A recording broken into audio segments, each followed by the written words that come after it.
بسم الله الرحمن الرحيم. أعزائي طلبة وطلبات الصف الأول الثانوي، معانا النهاردة قاعدة من قواعد الإنجليش. أول قاعدة عندنا في المنهج هناخدها بإذن الله في الدرس الأول، بتتكلم عن زمن الباست سيمبل.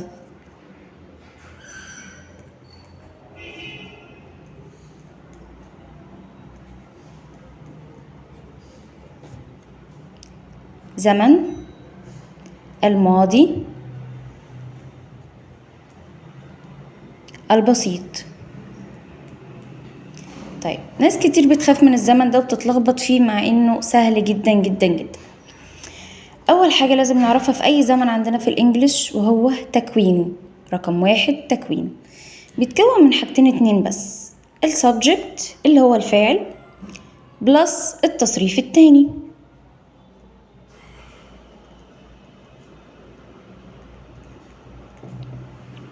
التصريف التاني. طيب، زي ايه يا مس؟ جملة زي أحمد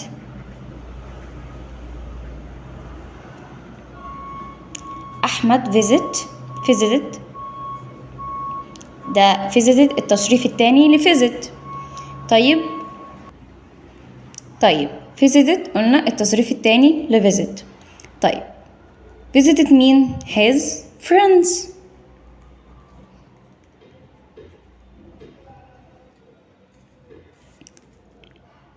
نكمل باقي الجملة his friends yesterday.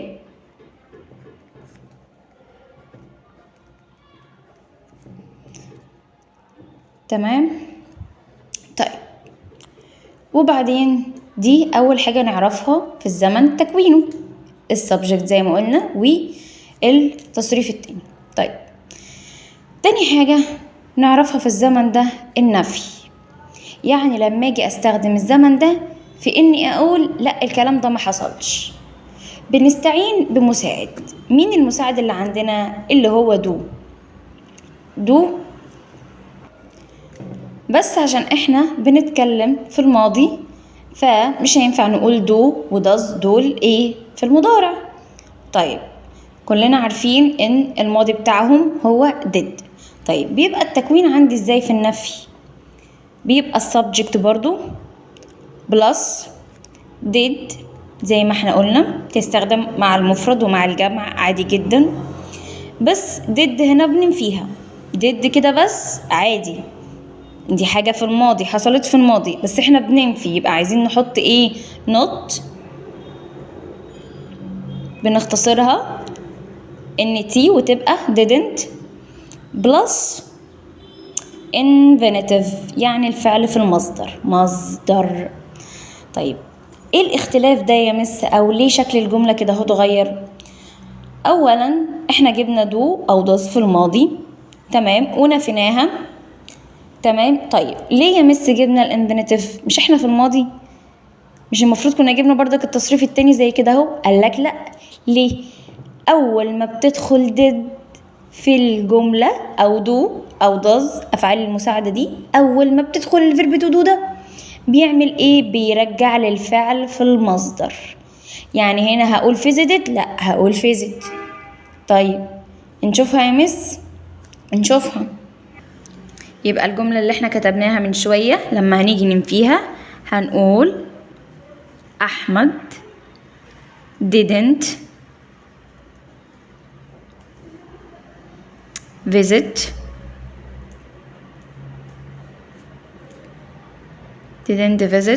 his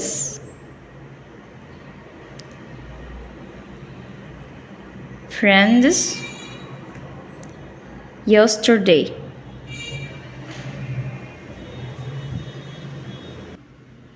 طيب، كده يبقى عرفنا تكوينه في الجملة العادية، وكده عرفنا تكوينه في الجملة المنفية. طيب يا ميس، لما نحب نعمل سؤال، طول ما احنا عندنا دو او داز في الجملة او الماضي بتاعها اللي هو did، مش هنحتاج نجيب اي حاجة من بره، جملتنا بتتكون منهم بالظبط. ازاي؟ هنسأل ازاي يا مس؟ تمام، هيبقى التكوين بتاعنا did plus السبجكت بلس الايه الانفينيتيف. ليه المصدر بتاعنا؟ ليه؟ عشان احنا عندنا did ما بنغيرش الفعل بتاعنا. طيب ازاي يا مس؟ زي الجملة اللي عندنا كده دلوقتي، تمام، اللي بتقول did. الجملة اللي عندنا دي دلوقتي اللي بتقول did عمر do his homework. ده سؤال، تمام، في زمن الماضي البسيط. طب ازاي يا مس جبنا did وجبنا do في نفس الجملة؟ جبنا did عشان نسأل، تمام، ده السؤال عادي جدا، ده كفعل مساعد. انما do هنا هو كفعل اساسي، معناه اللي هو يفعل او يعمل الواجب بتاعه، تمام. طب يعني السؤال ده معناه هل عمر عمل الواجب بتاعه؟ الإجابة هتبقى بيس he did أو no he didn't. يعني إجابة السؤال ده بتبقى yes أو no، تمام. طيب يا مس، لو أنا عايز أسأل بأداة سؤال عادية جدا، مش عايز أسأل سؤال بديد، عايز أحط إيه أداة سؤال أسأل عن حاجة معينة، إزاي؟ نمبر 4 هتبقى هنحط هنا اهو في أول الجملة أداة الاستفهام بتاعتنا، أداة الاستفهام. طيب بلس did، برضو did معانا، تمام. وإيه تاني؟ بلس السبجكت بتاعنا بلس الانفينيتيف زي ما احنا. يبقى شكل الجملة ازاي؟ مثلا زي ما نقول where did you السبجكت بتاعنا، بعد كده المصدر watched the فيلم مثلا، تمام. يبقى معناها فين انت اتفرجت على الفيلم. بسأل على مكان، مش بسأله انت اتفرجت ولا لا عشان اسأله بديد عشان يرد يقول لي yes I watched او no I didn't، تمام. فلا، انا هنا بسأله عن مكان او عن حاجة تاني ملهاش علاقة بانه عمل او ما عملش. طب نسأل بايه؟ بأداة الاستفهام بتاعتنا عادي جدا او اي أداة تاني، مفيش اي مشكلة. طيب نمبر 5، لما نحب نبني الزمن ده للمجهول، تمام، هنعمله ازاي؟ زي ما احنا عارفين ان المبني للمجهول بيبقى الاوبجكت هنا اللي هو المفعول في اول الجملة. هو ما بيتعاملش معاملة الفاعل، هو مفعول وبيفضل مفعول، بس بيبقى في اول الجملة.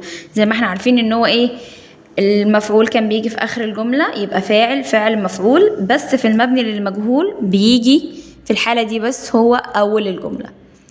طيب بعد بعد المفعول بيجي بعدها was أو were. طيب بعد was أو were بيجي البي بي اللي هو التصريف الثالث، اللي هو الباست participle. طيب التصريف الثالث. طيب ازاي يا مس؟ مثلا جملة زي اللي فوق دي قلنا where did you watch the film، تمام. لما نحب، مين هنا هو المفعول؟ هو اتفرج على الفيلم، يبقى المفعول اللي هو ايه؟ الفيلم. فاحنا بنجيب المفعول في اول الجملة، يبقى a film. بعد كده was aware وده مفرد فبياخد was. بعد كده بناخد البي بي watch، البي بي بتاعها watched، تمام. بعد كده ممكن نسيب الجملة على كده ايه، a film was watched عادي جدا. تمام. ممكن نحدد بقى ان هو في الماضي فلازم نكمل باقي الجملة، فلازم نقول ايه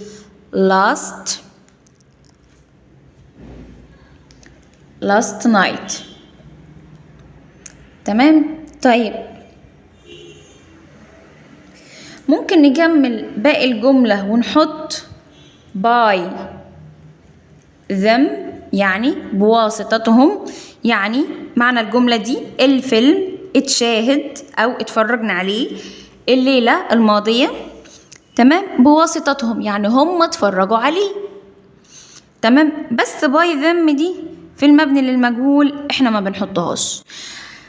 هما دول الفاعل، دول اللي بيجوا في أول الجملة، بس احنا عشان هنا بنبني للمجهول فاحنا بنعكس الفاعل مع المفعول. فهمتوا؟ فغالبا احنا اساسا ما بنكتبش باي ذم. تمام. ما بنكتبهاش لان كده كده ملهاش لازمه. اصل ايه هنقول ايه؟ الفيلم اتفرجنا عليه الليله الماضيه. مين اللي اتفرج؟ هما او احنا او انت او انا، اي حد اتفرج عليه. ما اكيد في فاعل، اكيد في حد اتفرج. ما هو مش الفيلم شاهد نفسه، ولا الفيلم اتفرج مع نفسه، ولا التلفزيون كان شغال مع نفسه لا سمح الله، اكيد لا. تمام. فاحنا باي ذم دي اول فاعل احنا ما بنكتبهاش في الجمله، ولو كتبناها ممكن نكتبها اخر الجمله زي كده، بس ملهاش لازمه، ممكن نستغنى عنها عادي جدا. طيب ايه تاني يا مس عندنا في الزمن ده؟ عندنا كلمات وتعبيرات زمنيه بتستخدم مع ايه الزمن ده، مهمه جدا جدا، هنشوفها دلوقتي من الكتاب. طيب يلا مع بعض من الكتاب نشوف الكلمات والتعبيرات الزمنيه اللي بتستخدم في الزمن ده. تمام. معانا أهم كلمة ago، كلمة last في الماضي، the other day، ومعانا إيه كمان once upon a time، وإيه كمان in action times أو in 2000 وكذا 1900 وكذا، أي رقم أو أي تاريخ قديم بتستخدم جدا في الزمن ده. طيب yesterday، once ذات مرة، in the past. طيب ايه كمان عندنا؟ تستخدم ظروف التكرار مع عادات الماضي. أي عادة معاك قديمة أنت كنت بتعملها زمان بتستخدم معاها ايه العادات دي؟ always دائما، usually عادة، sometimes أحيانا، never أبدا.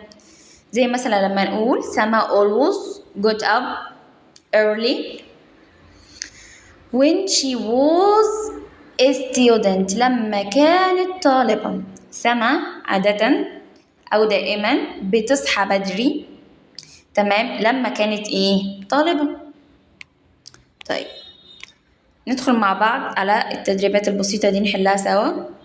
طيب a week ago اهي عندنا ago. طيب a week ago I noted an apple tree in my garden. طيب هو عمل ايه؟ المفروض نستخدم ايه مع الجملة دي؟ هنستخدم الماضي بتاعنا اللي هو التصريف التاني، يبقى مش blend، مش have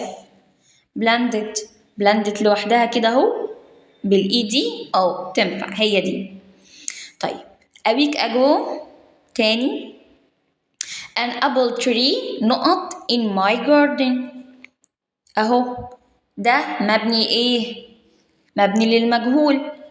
طيب عشان كده حط الايه الابل تري شجرة التفاح.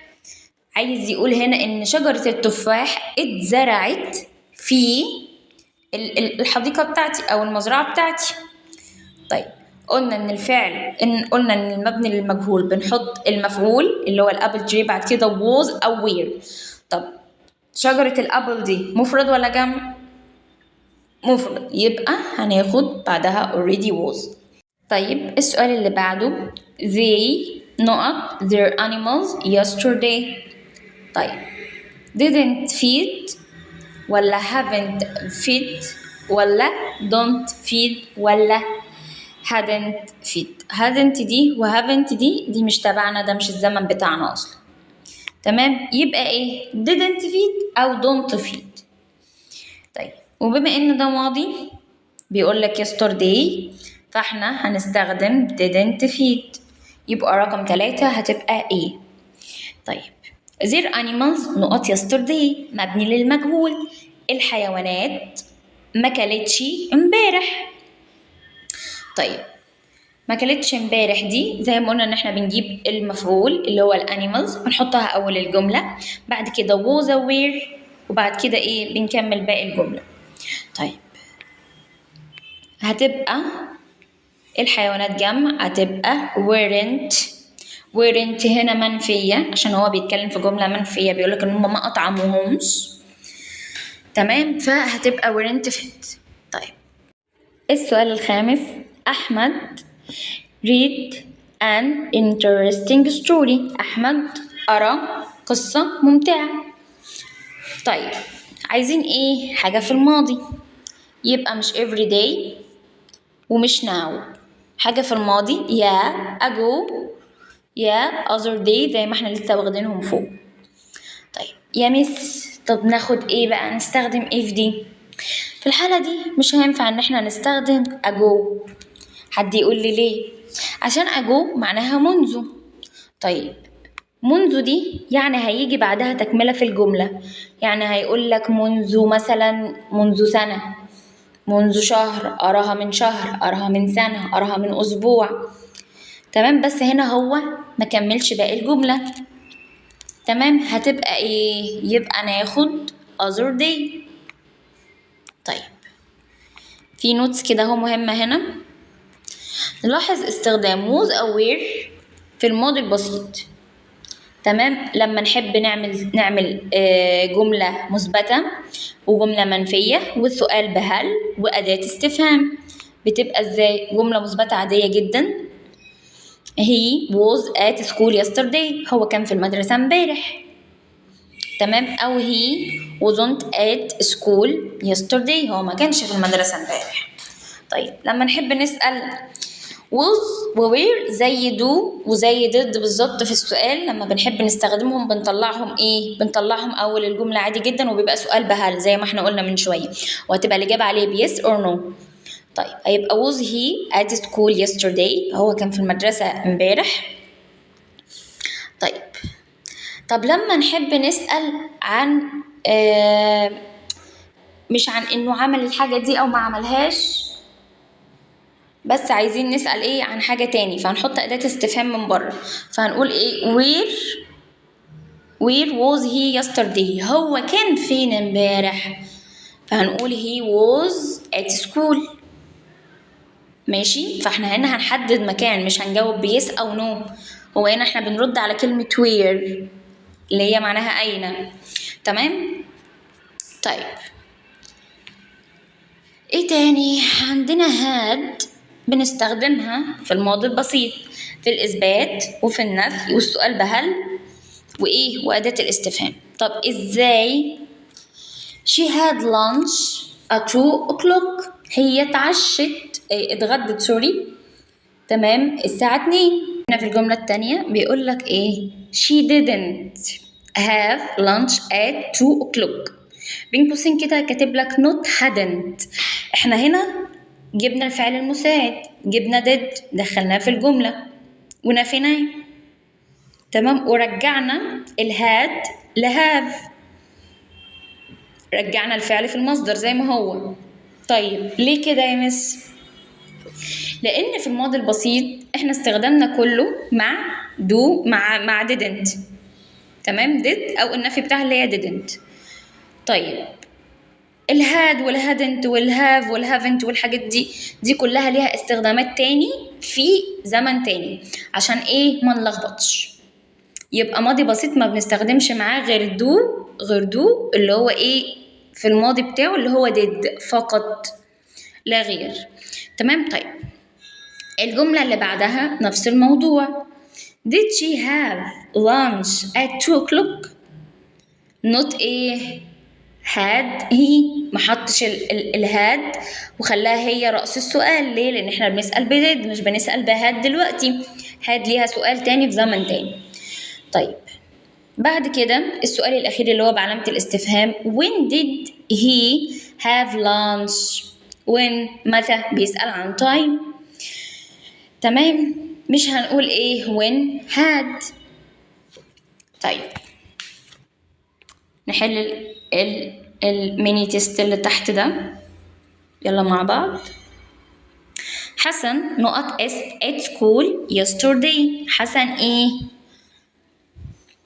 isn't، لا ده مضارع. doesn't be، لا برضو ده مضارع. طيب wasn't، تنفع. طيب didn't be، احنا ما عندناش didn't be اصلا. طيب ايه كمان السؤال اللي بعده؟ نقط at school yesterday. حسن كان في المدرسة أمس. هتتقال إيه؟ did حسن بي؟ no. had، ما قلنا ما عندناش had. did حسن have؟ no. هتبقى إيه؟ was حسن at school yesterday.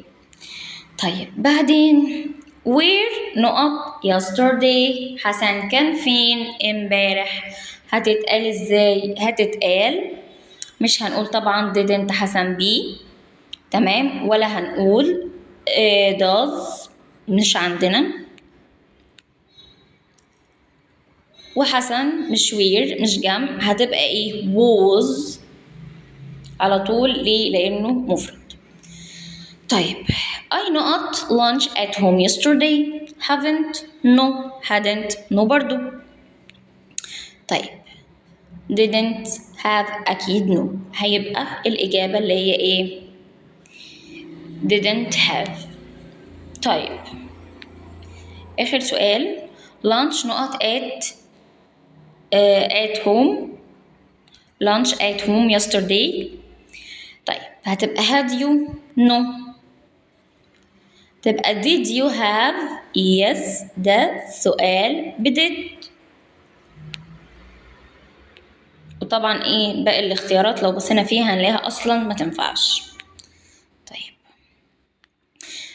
يلا يا حلوين، هنا هو بيقول لك ايه uses بتاعت الزمن اللي احنا بنحكي فيه ده، اللي هو ايه استخدامات الزمن الماضي البسيط اللي احنا بنحكي فيه.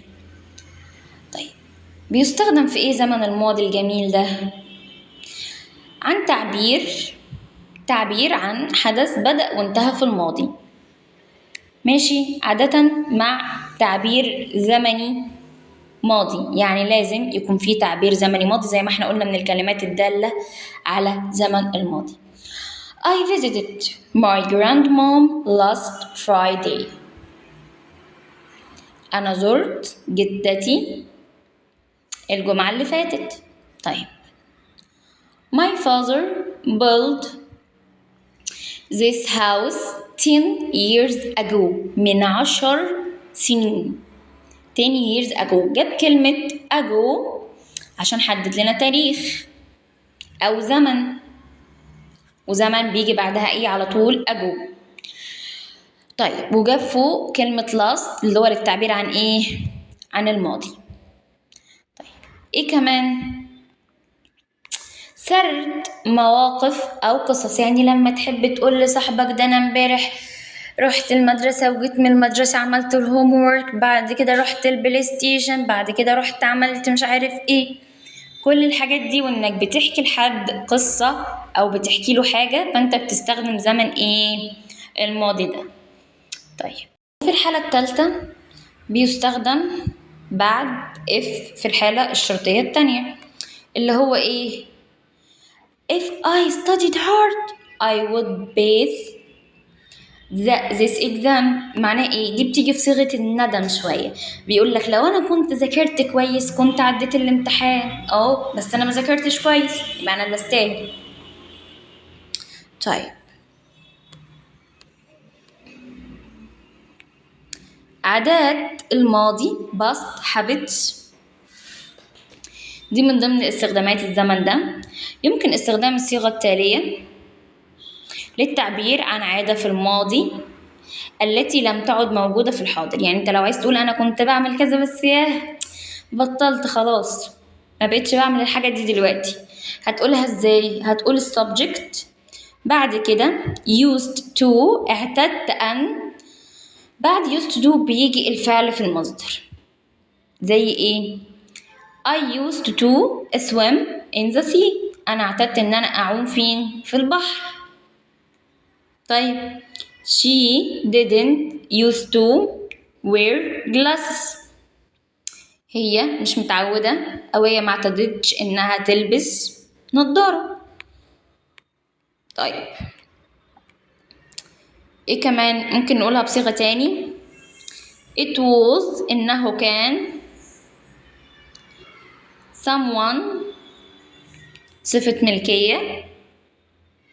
تمام، يعني نجيب حاجة هنفهمها دلوقتي يعني في السؤال، بس هي ايه بتبقى ايه؟ صفة ملكية زي ما هو كده. تمام، بعد كده الهابت العادة بتاعتنا، بعد كده to والانفينيتيف. يعني ايه يا مس الكلام ده؟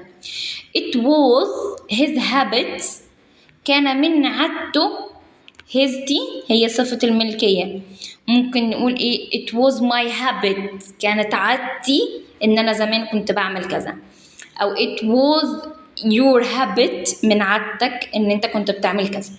تمام، يعني هو بيجيب ايه؟ صفة الملكية اللي هي has وهاد والحاجات دي. تمام، بعدها كلمة habit اللي هي كلمة معناها كلمة عادة، بعد كده ايه؟ to كذا. تمام، زي ما احنا قلنا it was his habit to swim in the sea. كان من عادته هو ان هو بيعوم فين؟ في البحر. طيب تاني حاجة الصيغة التالية للتعبير عن شيء كان معتاد في الماضي. دي صيغة تانية، بنجيب الفاعل بعد كده نحط معاه was أو were، بعد كده used to اللي هو اعتاد أن، بعد كده الفعل في المصدر أو متضاف له ing. تمام، زي ايه؟ they were used to working in the sun. هم متعودين إن هم يشتغلوا. working ده فعل مستمر، بيشتغلوا في الشمس. طيب أو إيه؟ I was to eating salty food. تمام، أنا كنت متعودة إن أنا باكل إيه؟ السلطة فود. طيب للتعبير عن التعود على القيام بشيء في الماضي. تمام، دي حاجة تاني برضو. بنستخدم السبجكت، بعد كده got أو become أو grow، بعد كده used to، بعد كده ing أو المصدر زي ما احنا قلنا من شوية. تبقى ايه؟ I got used to freezing water in Canada. أنا اعتدت على ايه؟ المياه الساقعة في كندا، المياه المتلجة يعني. طيب I grow used to working on a farm. طيب التست الصغنون ده، if we not by the sea we would go swimming every day. لو احنا نقط عند البحر، ساكنين جنب البحر يعني، هنروح ايه؟ نسبح كل يوم. تمام، طيب live كده لوحدها no. lived تنفع، ينفع نقول is lived no، ما ينفعش، ولا was lived. ليه؟ لأن هو بيتكلم هنا اهو في حالة if. تمام، فاحنا بناخد معاها ايه؟ lived عادي جدا اللي هو الماضي. طيب when I was a student when I was a student I not up early. تمام، هتبقى ايه؟ المفروض تبقى I was used to getting up early. أنا كنت متعودة إن أنا إيه؟ أصحى بدري. طيب بعد I بيجي بعدها إيه زي ما قلنا ال was، فإحنا يكون مش هينفع نقول get كده أهو لوحدها، ومش هينفع نقول used to على طول. تمام، لازم was قبلها. طب ما كنا استخدمنا number C يا مس؟ was used to get، هنا حط الفعل في المصدر، واحنا قلنا لما بنقول used to بنحط بعدها ايه؟ ing. طيب نقط go for a walk every week. تمام، هتبقى ايه؟ was he used to؟ لا. طيب did he used؟ no. did he used to؟ yes، هي دي. he used to على طول no. طيب